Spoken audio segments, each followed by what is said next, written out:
அஸ்ஸலாமு அலைக்கும். Hi friends. Dinner mini vlog பார்க்கலாமா? டின்னர் விளாக் போட்டே ரொம்ப நாளாச்சு.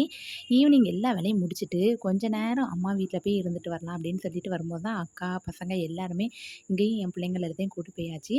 ஒரு 8:30 வாக்குல பிள்ளைங்களுக்கு ரொம்ப வயிறு பசிக்குன்னு சொல்லி கூட்டிட்டு வந்துட்டாங்க. சரி வீட்டுக்கு வந்து வீட்ல தோசை மாவு இருந்துச்சு. தோசை மாவுக்கு சரி துவையல் வச்சு குடுத்துடலாம். நான் துவையல் அரைச்சுக்கிட்டு இருந்தேன். அதுக்குள்ளேயும் ஃபகத்தும் சமீரா வந்து நான் தான் இன்னைக்கு தோசை சுடுவேன் 2 பேரும் ஒரே போட்டி போட்டு என்னைய தோசையே ஊத்த விட மாட்டேன்ட்டாங்க. அப்பாவுக்கு மட்டும் 2 தோசை நம்ம சுட்டு குடுத்துருந்தேம்மா, ரொம்ப லேட் ஆயிட்டு. அவங்க டேப்லெட் போடணும்ல அப்படின்னு சொல்லிட்டு நான் சுட்டு குடுத்துட்டு தூர போயிருந்தேன். அப்புறம் நீங்க என்ன மாடல்லனாலும் அம்மாக்காக தோசை சுட்டு தாங்க. நான் வந்து சாப்பிட்டுக்கிறதேன். நானும் சமீரா உட்காந்துக்கிறதேன் அப்படின்னு சொல்லும்போது கூட சமீரா, ஆஹா நானும் தோசை சுட போறேன் அப்படின்னு சொன்னாங்க. சரி என்னனாலும் ஆர்ப்பாட்டம் பண்ணுங்கப்பா அப்படின்னு சொல்லிட்டு அப்பாவுக்கு தோசை ஊத்துனதுல துவையல் வச்சு குடுத்தேன். பக்கத்து சொன்னா, நான் தாம்மா தோசை சுட்ட மாரி அப்பாட்ட போய் கொண்டு போய் குடுக்க போறேன் அப்படின்னு சொல்லி குடுத்தாங்க. அதுக்கப்புறம் வந்து சமீராவும் வந்து விளையாண்டுக்கிட்டு இருந்தாங்க. கொஞ்ச நேரம் நான் சமீரா உட்காந்து பார்த்துக்கிட்டு இருந்தோம். ஏற்கனவே ஃபகத்து வந்து சப்பாத்தி தேய்ச்சி தந்த ஒரு வீடியோ போட்டிருக்கேன்.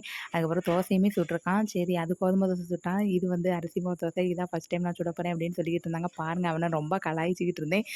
எப்பா கொஞ்சம் திரும்புப்பா வீடியோ எடுக்கம்னா உங்க ஒரு முகத்த திரும்புங்க அப்படின்னு சொல்லி காமெடிலாம் பண்ணிக்கிட்டு இருந்தேன். அதான் பக்கத்து சிரிச்சுக்கிட்டு இருந்தாங்க. அப்படியே தோசை ஊத்திக்கிட்டு இருந்தாங்க. அவனுக்கு பக்கத்துல உட்காந்து நான் காமெடி பண்ணிக்கிட்டே இருந்தேன். சிரிப்பு தாங்கவே முடியல. இவன் ஊத்துற ஸ்டைல பாருங்களேன்! அப்போ கூட நான் சிரிச்சுக்கிட்டு இருந்தேன். "எம்மா நல்லா இருப்பம்மா, சிரிப்பு காட்டாதம்மா, எனக்கு தோசை வட்ட ஷேப்பா சர்க்கிள் ஷேப்ல வரணும். தயவு செய்து பக்கத்திலே நிக்காதம்மா, போம்மா இதுக்குமாம்மா வீடியோ எடுக்க" அப்படின்னு சொல்லிக்கிட்டு இருந்தான். "நீ இந்த தடவ வட்டமா ஊத்தலன்னா பாரு, இத நான் சாப்பிட மாட்டேன்" அப்படின்னு சொல்லி பக்கத்துல இருந்து சொல்லிக்கிட்டே இருந்தேன். "ஏம்மா நீ சூப்பரா வந்துட்டுமா, நீ கண்டிப்பா சாப்பிடணும்" அப்படின்னு சொல்லிக்கிட்டு இருந்தான். நான் இன்னைக்கு நெறைய தோசை சுட்டு தரப்போறேன். நீ சாப்பிட்டுக்கிட்டே இருக்கணும். எப்பவும் எங்களுக்கு தானே ஃபர்ஸ்ட்டு தருவ. இன்னைக்கு நீ உட்காரு, நான் உனக்கு சுட்டு தரேன்ம்மா அப்படின்னு சொல்லி நல்லா மேல எண்ணெய்லாம் ஊத்தி தந்தான். எனக்கு ஆயில்லாம் ஊத்தாதப்பா, எனக்கு ஆயில் ஊத்தாத கொலஸ்ட்ரால் அப்படின்னு சொல்லிக்கிட்டு இருந்தேன்னா, சரி ஓகே டன் அப்படின்னு சொல்லிக்கிட்டு இருந்தான். சரி இதுவும் சூப்பரா தான் இருக்கு. நம்ம வந்து சமையல் பண்ணும்போது நம்மளுக்கு இந்த வெக்க நேரத்தில உள்ளேருந்து சமைச்சுக்கிட்டு இருக்கும்போது நம்மளுக்கு எரிச்சலா தான் இருக்கும். பிள்ளைங்க சமைக்கும்போது ரொம்ப ஜாலியாவே இருந்துச்சு. 2 2 போதும். எப்பா அது 2க்கு மேல அம்மா சாப்பிட மாட்டேன். Okay done.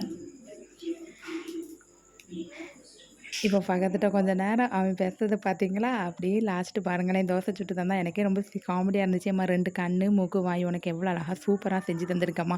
இந்த தோசைய சாப்பிடுமா, நான் உனக்காக அழகா சுட்டு தந்திருக்கேன்" அப்படின்னு சொன்னா, அழுக வந்துலாம். சாப்பிட்டு இந்த டின்னர் ரொம்ப காமெடியாவே போச்சு ஃப்ரெண்ட்ஸ்.